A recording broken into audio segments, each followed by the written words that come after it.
Alright, we're back. Finance Details here with another video. Today we're going to be talking about the C8 that releases in, well, at the time this uploads, the next day.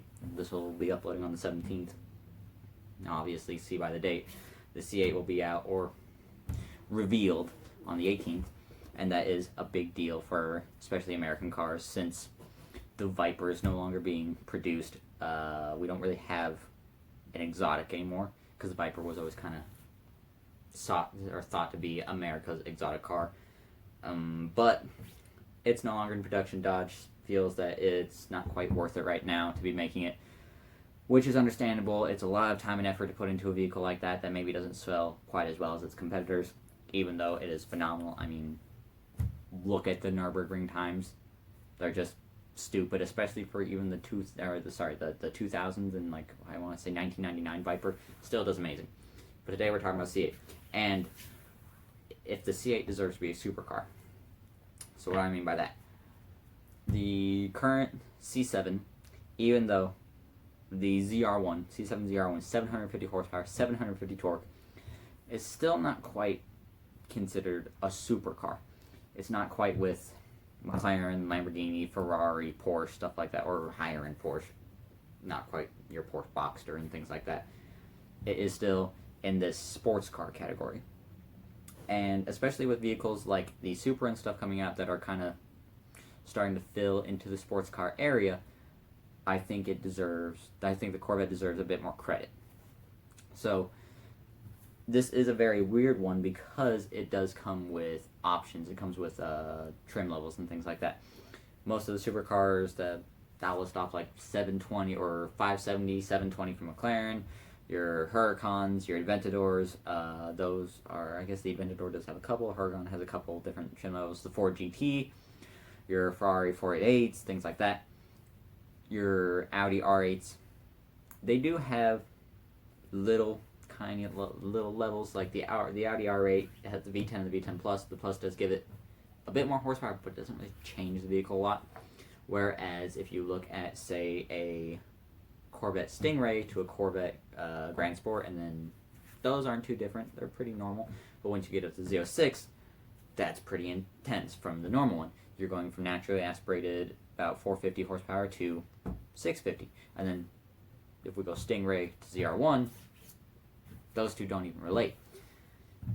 They're just different monsters at that point. Wow, the Stingray is still a very good car and still technically comes in around an MSRP of 55,000-ish. If you get a 1LZ, I believe theirs is 1LZ, Camaro's 1LS. So if you go down for a really low trim level, you can get a Corvette Stingray 2019 and everything in the 50s. But the other ones, they don't quite have a car that's that cheap or that comes with that little of horsepower. All of them are sitting at decently high numbers. Sadly, I don't remember what the Huracan's numbers are, so that's my bad. But McLaren's really easy. 570 makes just a couple less than 570. It makes like 562 or something like that, and then 720 makes a little bit less. So those ones are very easy to look at. Ford GT makes around 650-ish. Now, what pretty much all these have in common are they're mid-engined, and that's like the big thing to make you a really cool car. Same with the R8, all of those. They're all mid-engine. They're all European, aside from the Ford GT. But Ferrari, Lamborghini, Porsche, blah, blah, blah, blah, blah.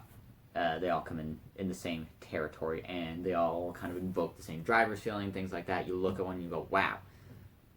Corvettes with this last generation C7 have gained a lot of popularity for Corvette because they do make you take a double take when you are looking down the road and things like that. You look and you go, whoa, what was that?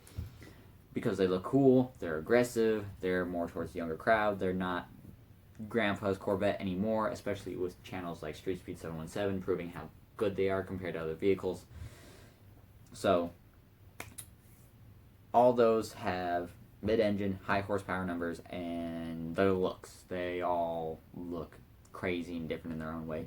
McLaren's are space age technology. Lamborghini is that very angular, just very strong points and things like that, very aggressive looking. Audi is one of the most German cars there is, perfectly engineered and all that. Same with kind of like the Porsche GT2 RS. They are the most Germans there are. And then Ferrari, which has really lost a lot of its big following around it. Ferrari's not quite as big as it used to be. Nowadays, when you talk to people about what is, like, you go supercar, a lot of people nowadays go McLaren because of how much popularity it's got, or you go Lamborghini Huracan.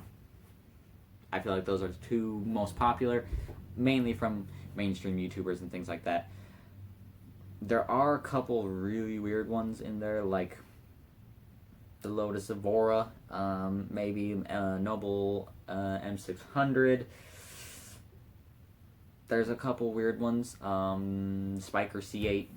Those are all kind of in the supercar area. But supercar is a term for a car that is just super. It's better than your everyday car. It's better than your everyday sports car. The mid-engine C8 should be able to do that no problem, especially since its first option for engine. The Stingray is suspected to be around 500 horsepower.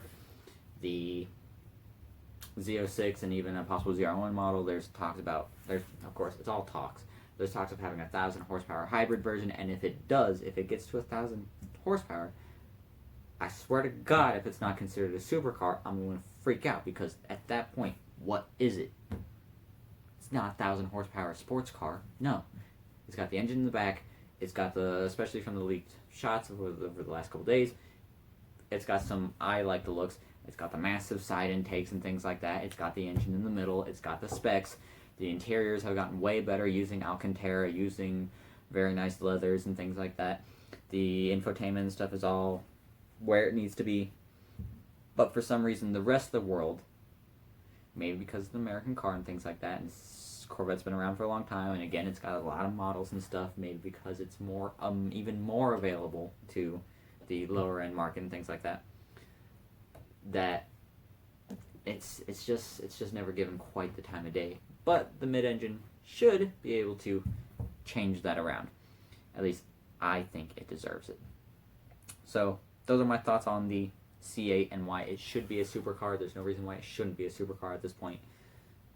It deserves it. It's been working long and hard, and I mean, we'll just have to wait and see on Thursday, July 18th, when it is finally unveiled, and hopefully, unlike the GT500 release, we actually get like good information. Because when the keep wanting to say 350, sorry, when the 500 was released, they said it makes above 700 horsepower.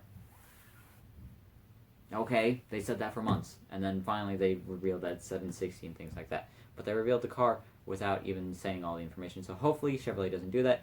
I don't believe they did that with the latest Silverado reveal when they airdropped their new Chevy Silverado. I believe they actually gave the information. So hopefully that happens. We'll just have to wait and see.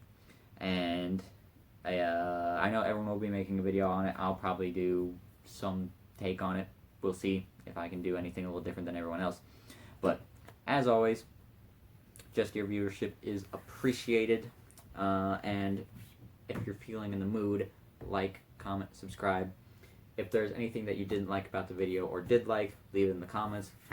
Helps me do better. So, for now, we'll leave it at that. And I'll see you in the next video.